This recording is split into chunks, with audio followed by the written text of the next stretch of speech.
Welcome back to Gamma Haven, the Beta. Episode 6. The Mutant City. Haven City.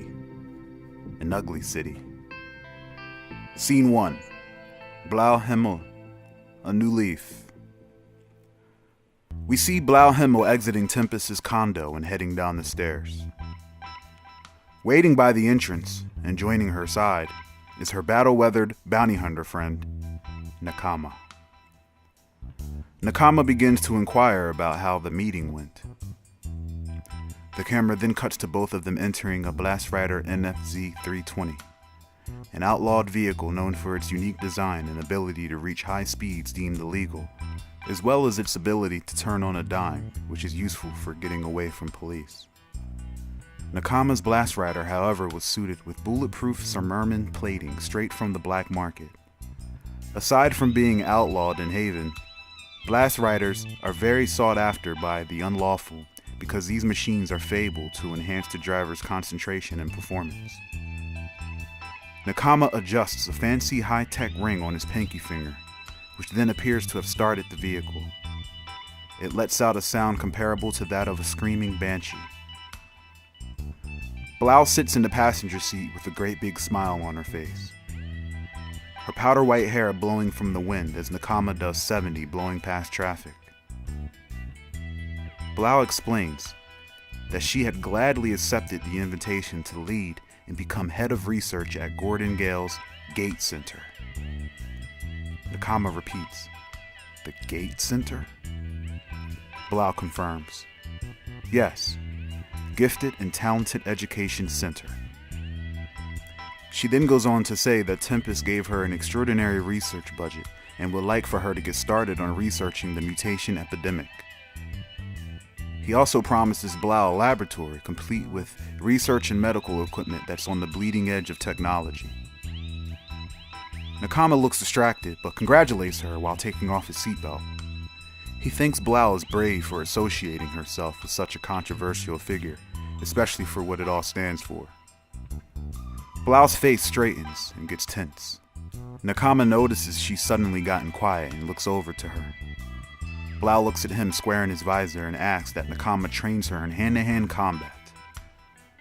Nakama, surprised by the sudden request, asks why she would even want something like that. We see Blau caught off guard by the very personal and specific question. The camera cuts to Blau's face as she zones out, and we flash back to a time not long ago. We see Blau in her home, cycling through movies to watch on her new hologram theater. She pulls out Quantum Triangle, the world's #1 action suspense film. Blau runs to the corner store for some snacks for her movie night. The level of panic and sorrow was still considerable considering that the Great Gamma event occurred just 2 days ago. Though her district isn't as bad as most, it would be wise not to lollygag in the streets, and so she went straight to the store and back. She reaches her apartment building's door and feels that she's being watched with an intense emotion of angst. She turns and surveys the area and sees nothing. She was more taken back by how intense and unique the feeling was that it gave her butterflies. She heads in and then up the stairs to her apartment door. Just as she almost closes the door, an enormous weight from the other side of the door is thrown into her and knocks her to the floor hard. In her struggle with her attacker, she hears him tell her to calm down and that this will only take a second. Blau, shocked and disoriented, freezes up as she feels the shuffling of her pants come down and the predator calls her a good girl. The camera cuts back to Nakama staring at her waiting for a response. Blau shrugs it off and states that she just wants to be more useful when shit goes down. Nakama tells Blau that he isn't much of a fighter but can surely brawl his way to a gun or a button that makes things die. "I can show you how to get scrappy, but first, can you pass me that?" He points to the back seat. Blau turns and sees a concussion Rhino KK2 sitting in the back seat and grabs it and hands it to him. He then asks her to keep hold of the steering wheel for a moment.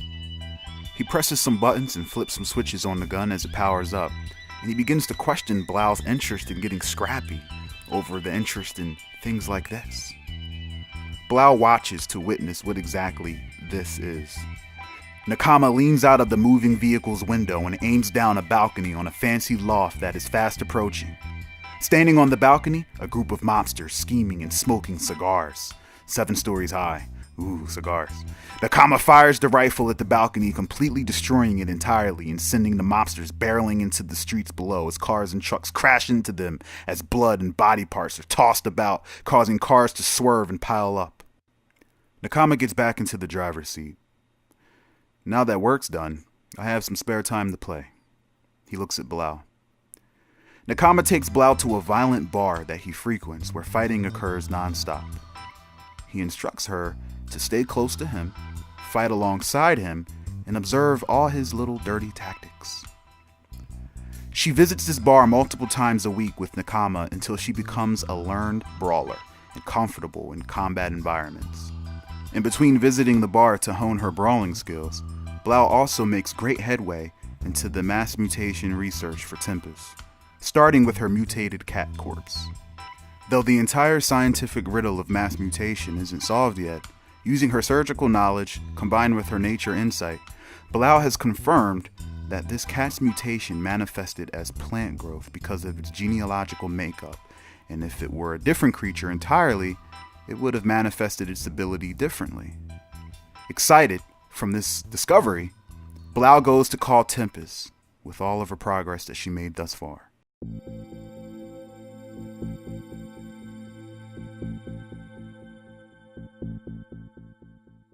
Scene 2. Tempest. Opening the gates. We see Gordon Gale's phone light up from Blau calling him. Gordon sits at a table with Governor Gabuchi and the police captain. A small force stands ready aside them all. Prior to Tempest sitting, he froze time by pulling non-lethal amounts of time from everyone in the building, and while doing so, he checked his surroundings, the entire perimeter, for ambushes and traps, finding none. However, there are 7 more officers waiting in the adjacent room on standby, but this is to be expected. Tempest picks up his phone, sees that it's Blau, and hits ignore, and continues his conversation, an important conversation. For the past 30 minutes, Tempest has been clearing the air on all the events that have occurred. Tempest explains that there are still mysteries about the mutation, and it's not known as to why mass mutation occurs, but it is his goal to research the gamma mutations in its entirety using the Gate Center resources.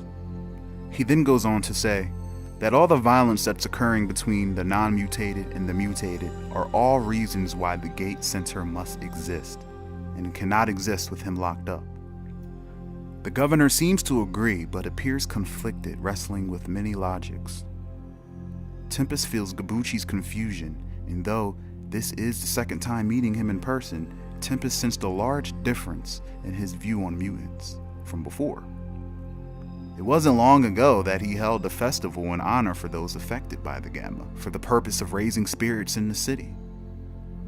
Now a man torn by unseen strings sits before him.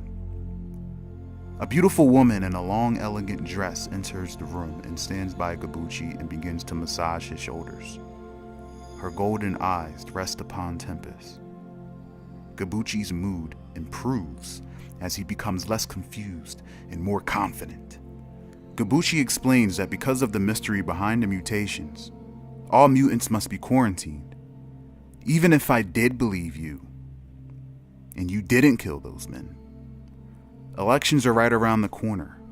It would look terrible if I were to support your cause. Tempest becomes skeptical of this woman and begins to wonder if she has anything to do with the governor's change in empathy towards mutants. Then again, she looks like a mutant herself.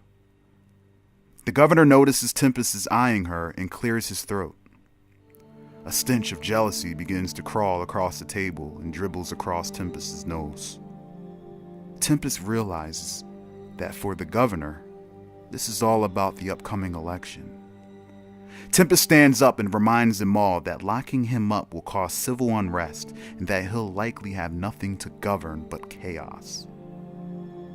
The governor is stunned and looks up at his girlfriend, who looks like she wants to say something but remains composed. The governor looks at the captain, who also stands up and states that he has enough rounds for all of you mutant clowns. Tempest reminds him of how Marid Z turned mansions into sandcastles, as well as how this whole police force will be mopped up by the Gamma Fiend, rampaging in the North Districts if we don't stop wasting time here trying to capture half of the Haven's population.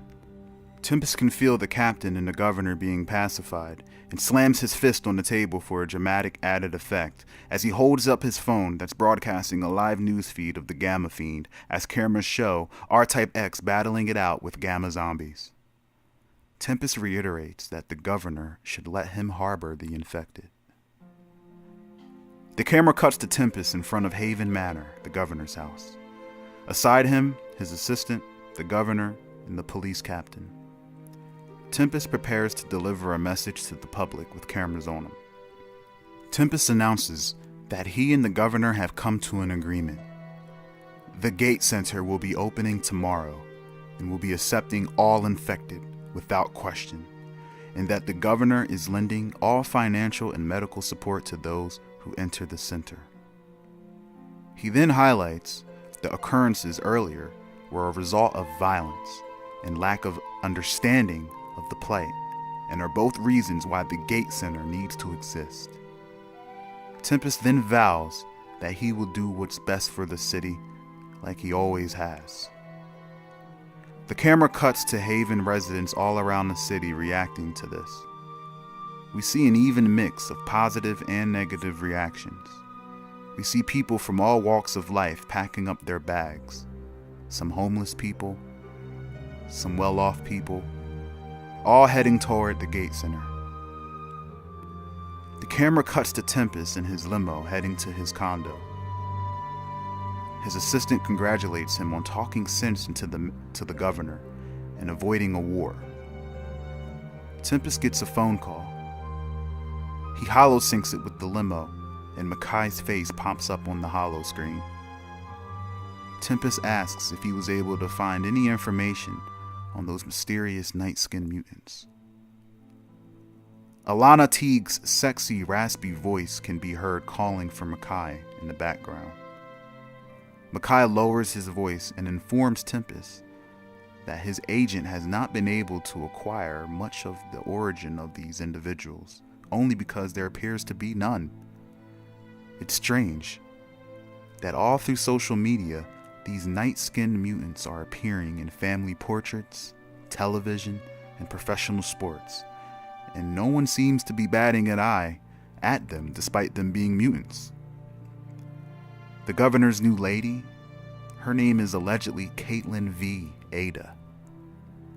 He met her not even 2 days ago, and they're already engaged. Makai explains that though the Roaring Dragons have just settled in Haven, they still have eyes and ears in many places, but it literally seems as if this night-skinned people have appeared out of nowhere. Makai ends the call. Tempest cycles through the news and social media and can see the public opinion sway a bit. However, some still perceive the viral footage as damning evidence, as they cannot comprehend the time skip that occurred during the recording.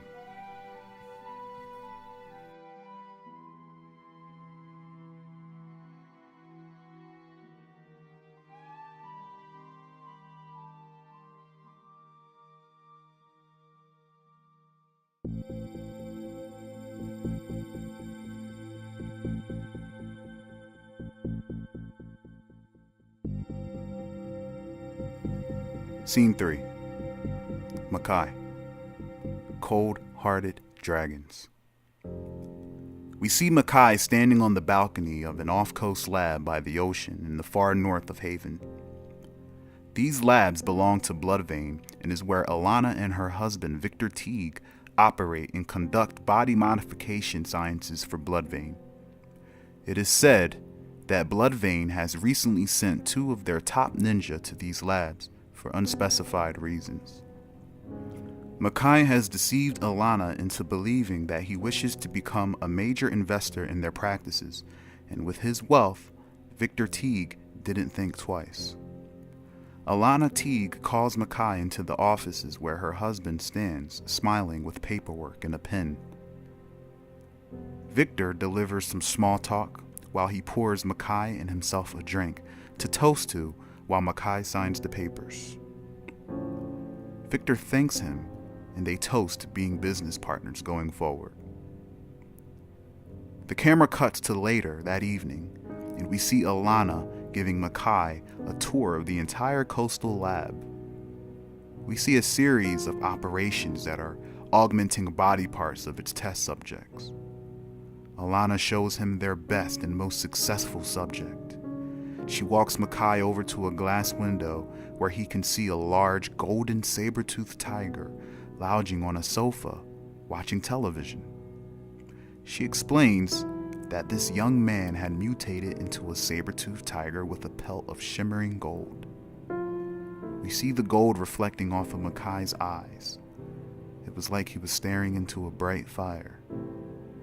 Alana continues, "We do not yet understand why mutations are so random. Why a prehistoric animal? Why is its pelt changing color? Why do some traits remain unchanged?" Makai's interest peaks. Alana lays her finger on his temple and says, "His brain was still wired like a human's brain. The mutation made him mentally discombobulated and incapacitated. And so we augmented his entire saber-toothed tiger body so that he could control himself as if he was human." Alana doesn't show Makai the bad results, but does speak of failed experiments such as the subjects whose legs imploded from augmented muscles, and the group of subjects who killed each other in a sparring match. Makai asks to hear more about the sparring match in hopes that this leads to General Majin. He probes, and Alana does eventually explain that she knows about the masked men and how they revisit this lab to experiment and take with them certain subjects. Bloodvein is dishonorable, as Makai said with his own lips. But Alana is so infatuated with Makai, she has ignored Makai's opinion, and even more so now that he is somewhat on the inside with Bloodvein now. Although perhaps not as deep as Makai was thinking, he learns that this branch is just the surface of Bloodvein's dark cabal. Alana suddenly pulls him into the heart of the facility. She explains that all of her hard work is kept in this one room, and that her bringing him here is a testament and symbol of her love for him. Makai loosens up and steps back off of her, just before his entire body erupts into a nova of blue scorching hot chi dancing around his body, forming a draconic armor. Standing there in the powerful blaze of blue chi, resembling a humanoid dragon warrior, Makai replies, "I've had my fun with you, insect. Your usefulness is at its end." Just as Alana opens her mouth to scream, Makai's fiery blue draconic claws capture her entire neck and throat and instantly disintegrates her entire body with his chi. He immediately turns his attention to the rest of the heart room, and with all his chi gathered, he shouts, "Dragon's Roar!"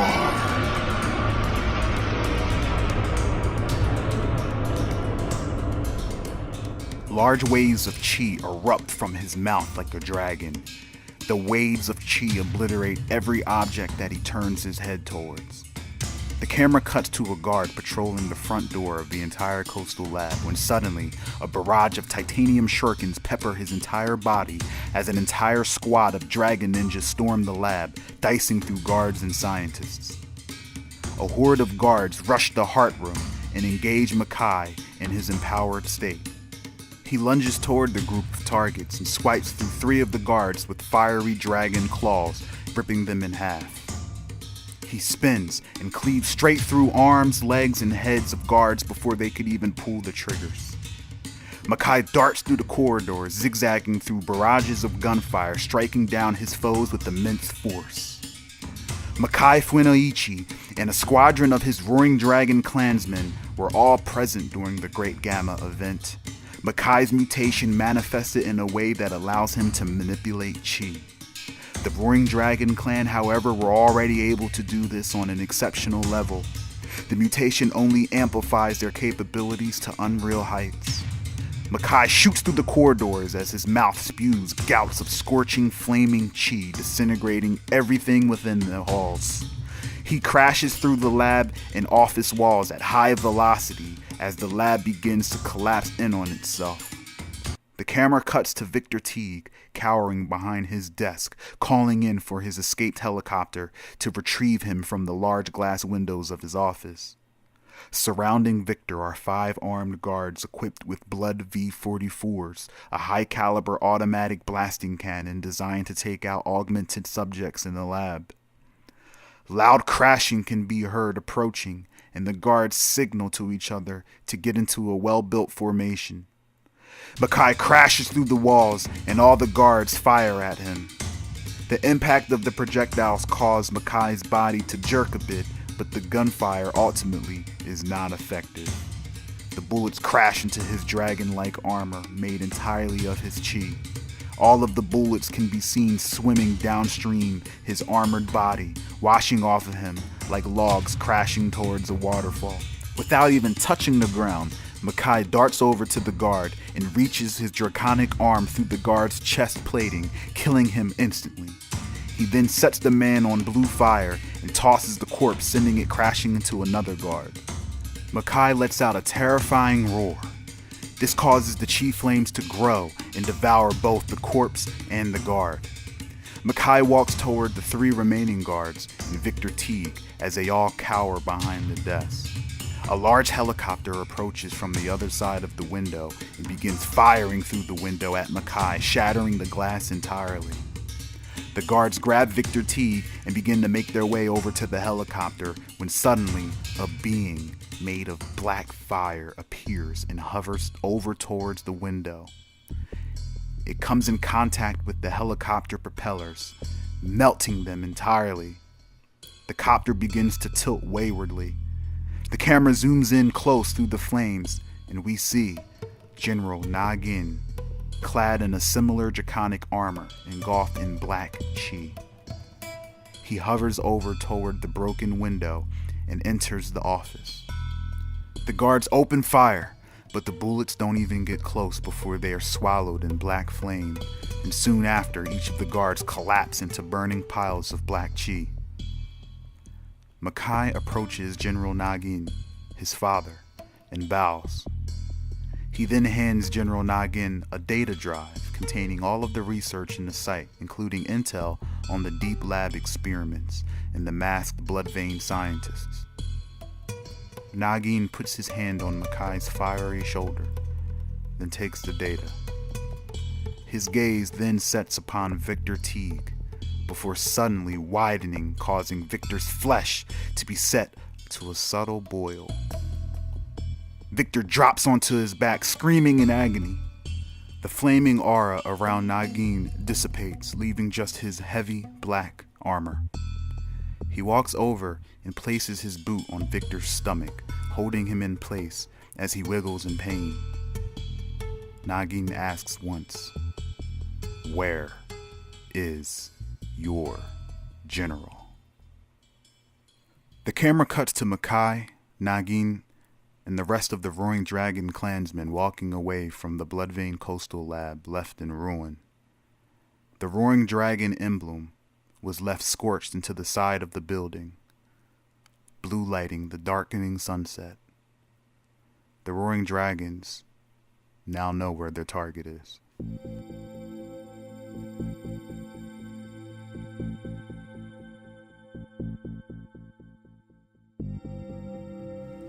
Scene 4. 6. Deck building. We see Deftooth standing behind a construct on the roof of an apartment building in North Haven, talking on a cell phone. Terrified screams can be heard off in the distance, as well as speeding hovercrafts and traffic on the streets of those with ground vehicles. The silhouette of the Gamma Fiend can be seen way off into the distance, a whole district over. It was not happening too far from here. Deathtude is just now receiving word that the coastal lab has been compromised by the Roaring Dragons. Deathtude closes his eyes in frustration. He inquires about the whereabouts of Subject 57 and 60, and he is told that they are missing from the lab, but 57 is being traced. Deathtude commands the coordinates of Subject 57 be sent to him just before ending the phone call. He then heads over to 6, who we see standing in front of 3 civilians who are on their knees on the edge of the roof. Behind 6 sits Mind Mass, a giant blob that constantly morphs between elements of nature and is telepathically keeping these people in place. 6 is smoking a cigarette, watching these victims as they cower in confusion and fear. Deathtude walks up beside 6 and educates him on the importance of the target's mind state before capturing their persona. While in fear, you will capture their persona who lives on their frequency of fear. 6's cold eyes understands what Deathtude is alluding to and commands Mind Mass to force them to walk closer to the very edge of the roof, spiking their fear even higher. The blob jiggles as it makes them do so. 6 can see the personas morph and manifest in their spirit. Deathtude says softly, "More fear." 6 pulls a second card out and calls upon his newest persona, Imperator, the Savage, a tall, lanky warrior demon wielding an axe and bone shield. He captured it from Bai Wong. It appears and lumbers over each of 6's captors. Its bloody, veiny, and wet body turns toward them and lets out a disgusting cry of rage, which in turn strikes more fear into the hearts of the victims. Deathtude walks over to the hostage furthest to the right. It's an older man, chiseled and brawny. Deathtude reveals to 6 that this one is a father. He then waves his hand, signaling over to a blood-vein assassin standing off in the distance, holding in place an 8-year-old boy crying and reaching for his father. The assassin lets the kid go, and the kid runs over to his father. The kid clings onto his father's leg, crying his heart out. The father stares down at his son, with tears pouring from his eyes as well, paralyzed by the hijacking of his mind. 6 can see his cognition growing more distorted as the man has seemed to reach the peak of his fear, stressing for the life of his son standing amongst monsters. 6 gets ready to capture the father's persona and pulls out a blank card from his long coat pocket. Deathtude shouts, "No, 6, not yet." He then pulls the child away from his father's legs and places both hands behind the boy's head as if to guide it like a lamp. He turns the boy's head toward the demon, Imperator, the Savage, who the boy hadn't even noticed until now. The camera cuts to the boy's face go from mocha chocolate complexion to a pale gray in awe and pure fear at the great demon. Deathtude's evil mask peeks from behind the boy's face and shouts, "More fear." 6 feels an immense and pure persona manifesting in the child's aura, far exceeding his father's, and yet Deathtude wants more fear. 6 understands, but is hesitant. 6 expresses his concern for the methods being used to acquire powerful personas. Deathtude stands, still with his hands wrapped around the boy's head. He begins to ease 6's mind by speaking of full potential and the sacrifices of experimentation, as well as perfecting his seals. 6 looks into the child's eyes, petrified with fear, and tosses his cigarette away. 6 holds up a finger and simulates a spinning motion with his pointer. Imperator spins slowly once, followed by another at lightning speed, this time with his arms and one-handed axe extended. All 3 victims and the child flinch at the swift maneuver that took place before their very eyes. The victims begin panicking in fear of the child's life, let alone their own. The father is eyeballing his son to make sure he's okay. The son looks back in tears. A moment goes by when suddenly, all three of the victims' stomachs burst open as intestine and copious amounts of blood and body matter pour out onto the ground in front of the child. Their lifeless bodies fold downward, flopping halfway off of the edge and then off of the roof entirely. Just as the boy's father's corpse falls backward, Deftitude grabs his tie, pulls and sends his body rolling towards his son's feet. At that moment, an immense warp in cognition occurs within the child, and energy explodes out of the child, sending Six tripping backwards as he witnesses the splendor emerging from the child's conscious. Deftitude cannot see what has spawned, but is excited at the sight of Six's excited eyes.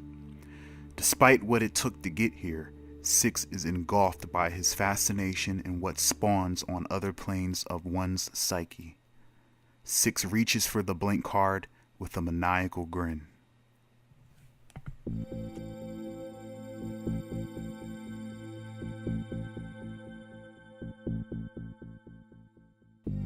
Scene 5. R-Type X. Monster enough. A simple breath can dominate a hurricane. A lone tear can conquer a tsunami. I am your mother, and if I can teach you only one thing in this life, sweet child, it is that you can be wrong. You can bleed. You are not the most powerful because you are the most powerful. You can be great, and you can be nothing. You will be loved by us either way. I love you. Ryu's mother rubs her hand through his hair. A young Ryu fixes his hair and asks, "Where is Zamina?" The camera cuts away and we see a young 11-year-old Ryu standing on the corpse of a behemoth-sized creature. The camera zooms out to show a large massive jungle of an island. The trees sway as large nightmare creatures move about. Even obscure masses can be seen flying over the jungle. The natives of eastern continents within the kingdom of Relaxation, from which Ryu is from, called it Monster Island. An island that sat within the mainland that was so terrifying, some would even question its existence. Home to nightmarish creatures that make one question the sanity of those who speak of such things. It seemed like a collection of myths and tales comprised of people's fears, sorrows, and nightmares that one could walk into. A man's voice echoes in the darkness, coaxing Ryu to go there and see for himself if the creatures were real. Go there and test yourself and discover the unknown, not within the landscape, but within yourself. The camera cuts to a young Ryu standing by his father's side, held in high regard by mainlanders as they praised their lineage. Ryu received this grand treatment day in and day out, so being on a monster island surrounded by giant monsters, some larger than him for a change, was a positive change in pace for Ryu, and an opportunity to get stronger, as his father would say. During Ryu's time on the island, he learned how to be as a leaf amongst the redwood forest when combating giants, just how his mother was, a simple farmhand who was able to spar with him and his father and win. Ryu was taught evasion and perception were more valuable than a mountain-splitting fist or an endless wave of destructive energy. Be creative, his parents would chant. The camera cuts back to Haven. We see Ryu's mother dancing in the middle of the street, dancing like the wind. R-Type X lay embedded in the roof of a van, and he musters up enough strength to lean his head forward to see his mother as she dances and weaves in and out of attacking zombies rushing at her. In a daze, Ryu can hear a young version of himself asking the question, "Mother, Was I such a monster to you? His mother suddenly appears in front of his face, smiling. Then her eyes sharpen as she says, "You may not be monster enough." Ryu suddenly comes to his senses as 4 raving zombies run over to him, mouths overflowing with gamma sludge. R-Type pulls himself up and begins firing dark blue beams of energy from his finger, blowing the heads off of his assailants. He then rolls over and off of the van, hitting the sidewalk hard, with glass and debris shattering around him. And then he hobbles and makes his way into an abandoned building. Ryu, or what he goes by now, R-Type X, was never saddened by his mother's remarks because he knew that his parents always meant more than what they were actually saying. And eventually, he will come to find the meaning of their words in his quest for balancing his volatile, latent power. Finding his inner beast and taking on his birthright, his kinghood, the greatest monster he ever faced, himself. Ryu snaps his joints back into place and finds refuge behind a jewelry store counter. Ryu thinks to himself that this Gamma Fiend is taking up too much time and that he's been holding back more than usual for the sake of his surroundings and those in this city. However, where he is now is a hellscape, but only a fraction of what dwells on Monster Island. R-Type X decides to open himself more and end this diversion so he can continue to find her. R-Type creates a power dome of energy around himself to keep out the brunt of the radiation blowing back and forth through the streets and through the buildings so that he can heal properly. R-Type then creates 5 energy clones of himself, each with specific tasks, and they each disperse except for one that's guarding R-Type, who blasts a beam of energy at a zombie that leaped over the counter toward the real R-Type. The camera cuts to a clone surveying the environment, keeping an eye on the events occurring around the area, such as threatening hordes moving in his direction or any more appearances of androids. We also see another clone stealthily tracking the Gamma Fiend like a hunter in the jungle. Time passes, and we cut back to R-Type X, who is meditating along with 2 other clones for maximum effect. The surveying clone returns carrying parts from the Nomad android and begins to study it, while 2 clones begin to alternate between meditating on what they have learned from their battle with the android and then training to improve those moments of miscalculation and failures using his Libra ability. Libra is an inherited trait that allows Ryu to store and compartmentalize memories and grants him enhanced senses. R-Type meditates on what he learns while training, recovering, and tracking the Gamma Fiend in preparation for round 2. Ryu Sengoku.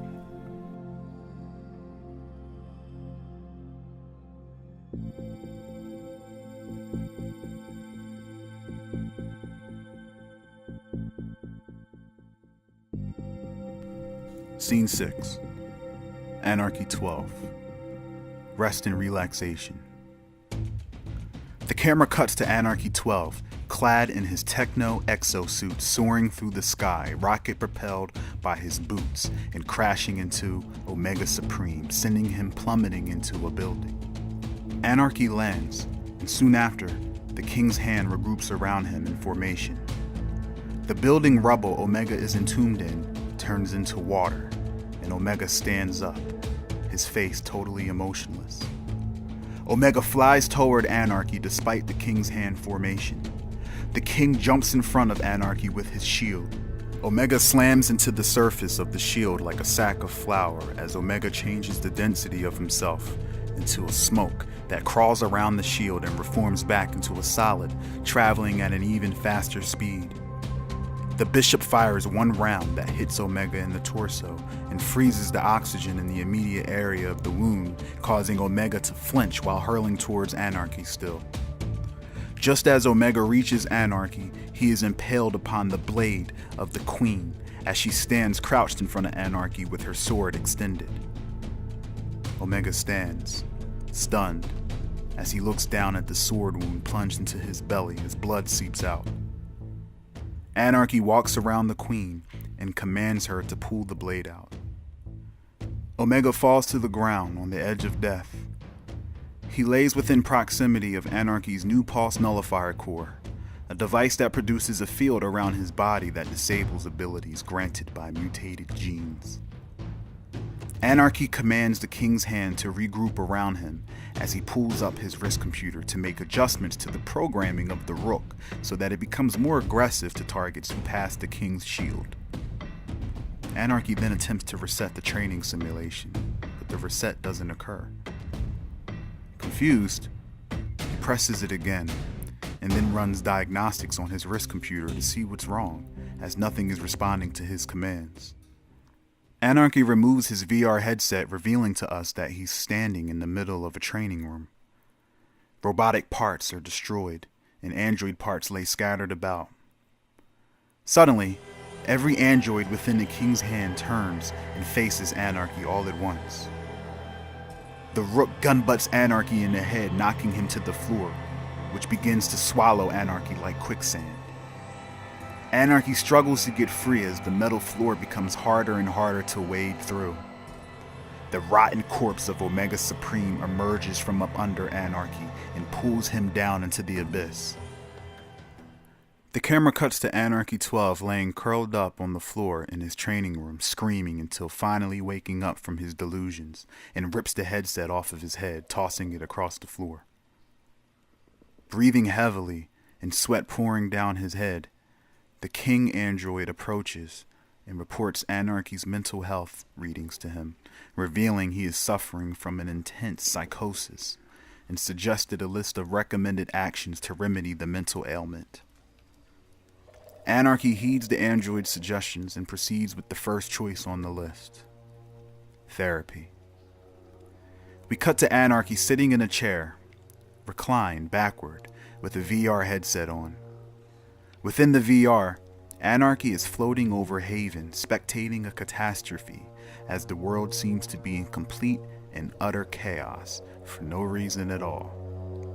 Law enforcement running civilians off of the road, helicopters kamikazing into tall buildings, all while a string quartet of androids play Beethoven pieces to perfection.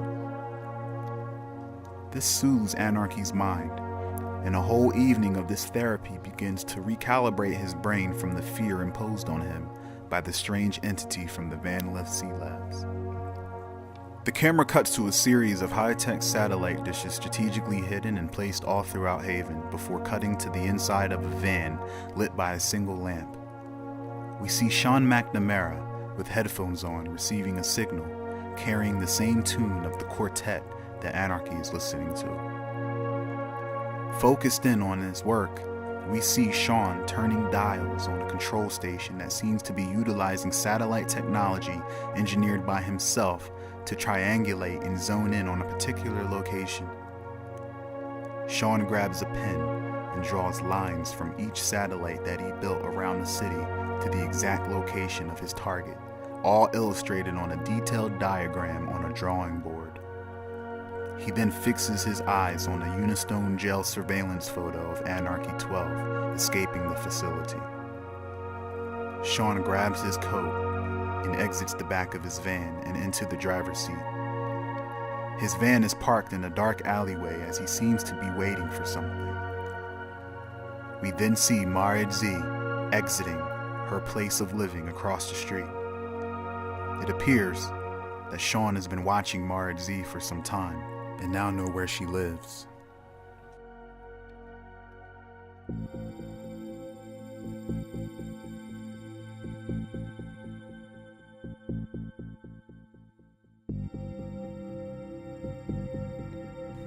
Scene 7. Rage of the Infected.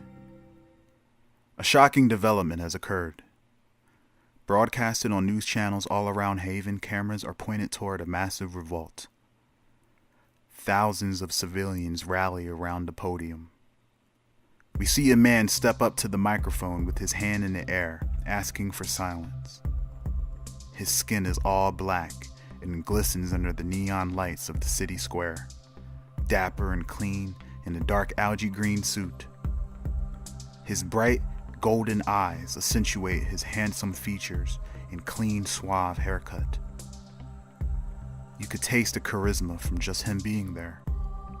This individual has seemingly appeared from nowhere, but has climbed the ladder of politics and has a following that has grown exponentially over the past week. His die-hard supporters range from low class all the way to celebrity mutants and non-mutants as they cheer him on. Famous actors, athletes, and other big names including Roy Rushmore, Deacon Myers, Dirk Dasher, and Ishmael Sadel are there with their followers cheering this man on. He introduces himself to the city as Advocate. He begins to express his dissatisfaction with Governor Gabucci and his handling of Haven's residents and all of life in general. He questions how one goes from holding a festival celebrating our survival and struggle through hard times to ordering the segregation and quarantine on all mutants. Advocate speaks of how he himself is a mutant, but could do a lot more for the city as a free man, a lot more than Governor Gabucci can.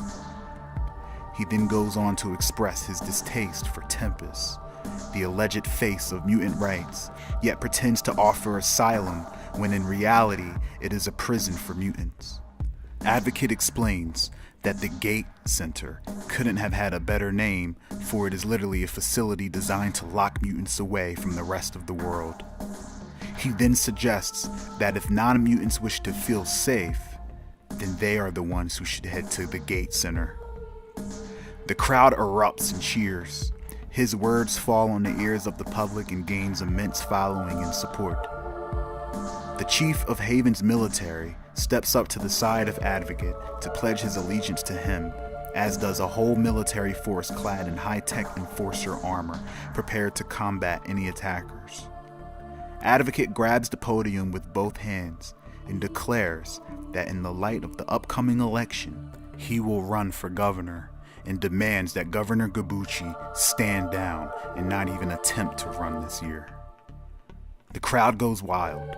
The camera cuts to the households of families across Haven, majority of them having some sort of relationship with a mutant or have a night-skinned person in their household.